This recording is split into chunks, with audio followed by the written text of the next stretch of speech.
Gyms are weird, right? Full of people training alone, headphones on, trapped in this silent agreement. Do not bother anyone. I decided to completely shatter that rule. Over 2 weeks, I approached 50 random strangers and asked for a form check. I recorded every single interaction, and what I found completely changed my view on human nature, gym culture, and just how much bad advice is floating around. Today, I'm showing you everything, unedited, the good, the bad, the amazing people I met, and what it all reveals about the fitness world. Before I started, I was genuinely nervous. My hypothesis was that most people would be annoyed. I figured asking for help would be seen as a nuisance, and I was terrified of being judged for not having perfect form already. I assumed gyms were just unfriendly, individualistic places. So, I set out to test this with 50 attempts, fully prepared for a lot of rejection and awkwardness. I made sure to approach a truly random mix of people, young, old, men, women, from total beginners to people who clearly lived in the gym. I didn't cherry-pick friendly faces. I wanted the real, unfiltered truth about gym culture. Almost immediately, a surprising pattern started to form. The very first person I approached was this huge bodybuilder type, the kind you'd think would just ignore you. I walked up, asked him to check my squat, and he immediately put his phone down, walked over with a smile, and spent the next 5 minutes coaching me. He literally wouldn't leave until he was sure my form was perfect. This same thing happened 9 more times in a row. Out of the first 10 people, only one said they were too busy, and even they were super apologetic about it. A 90% positive response rate right off the bat. I was shocked, and the advice I got was incredible. I'm talking game-changing stuff. An older powerlifter taught me a technique for retracting my shoulder blades on the bench press that no one had ever shown me before. A young woman gave me a single cue for my squat depth that fixed it instantly. A CrossFit athlete explained the deadlift hip hinge better than any YouTube video I'd ever watched. A bodybuilder shared a grip width trick that completely changed my lat activation. I was getting better coaching from total strangers than I've ever gotten from some paid trainers.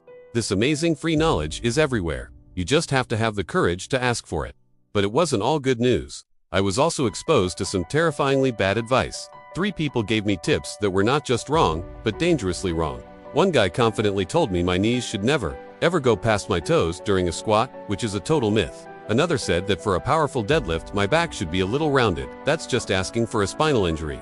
And one guy insisted that doing quarter-rep bench presses was the secret to maximum growth. It was scary to see how much misinformation is out there and how confidently people will share it. As I moved into my next set of interactions, from 11 to 20, the positive pattern just got deeper. A woman who looked to be in her 50s gave me the single best deadlift cue I have ever received in my life. A teenager I spoke to knew more about the principles of progressive overload than most trainers I've met. An elderly man who had been training for 40 years shared his wisdom on longevity and sustainability in fitness. It was a humbling lesson that you can't judge a book by its cover. Every single demographic had something valuable to teach me. The gender dynamic was also a huge surprise. I made sure to approach 25 men and 25 women. Based on stereotypes, I honestly expected the men to be more open to helping. The reality was the complete opposite. On average, the women I spoke to gave far more detailed explanations. They spent more time making sure I actually understood the advice, and they asked about my personal goals before giving any tips. While the men I asked gave great advice, it was often a bit rushed. That old stereotype was totally shattered. The same thing happened with age. I approached people from 18 all the way up to 72.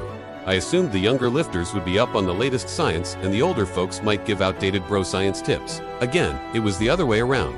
The elderly lifters gave the most profound, sustainable, long-term advice rooted in decades of experience. Meanwhile, some of the younger people were the ones repeating trendy, incorrect information they'd likely seen on social media. It was a clear reminder that years of real-world experience often beats a quick internet search.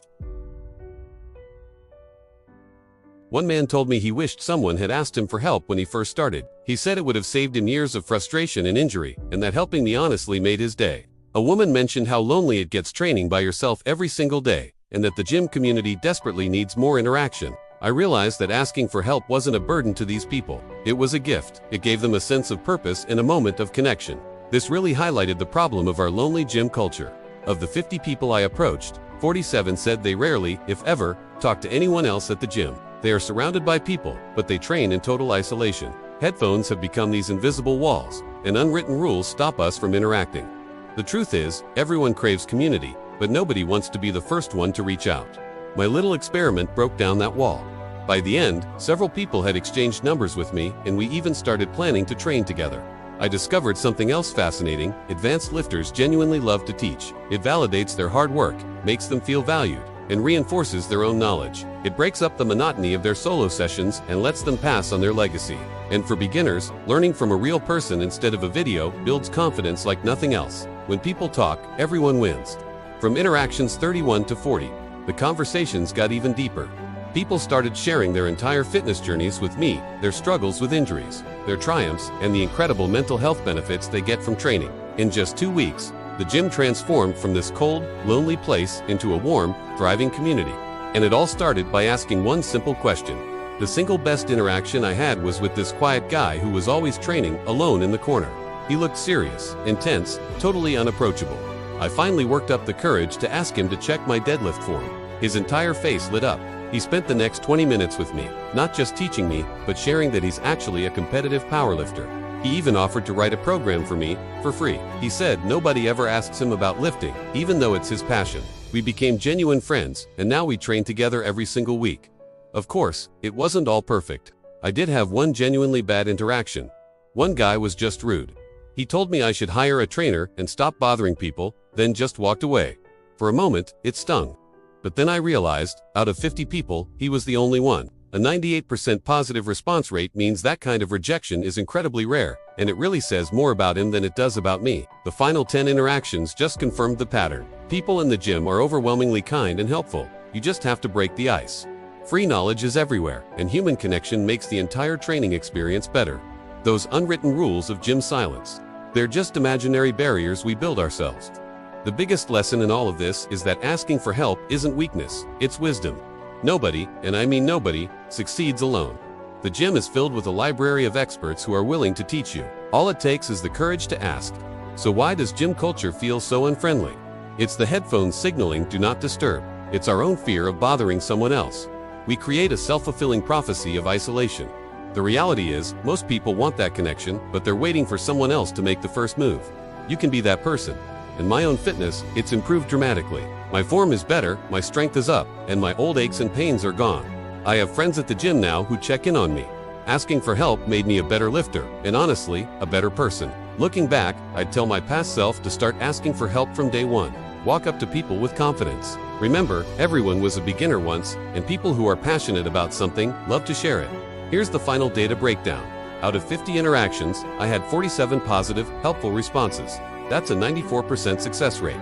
There were only 3 unhelpful or incorrect responses, and that one rude dismissal. In the end, I exchanged contacts with 15 people, and 8 of them have become regular training partners. The numbers don't lie. Gym culture is supportive. My experience at the gym is completely different now. I say hi to the regulars. I offer help when I see someone struggling. I've helped build a small, informal community.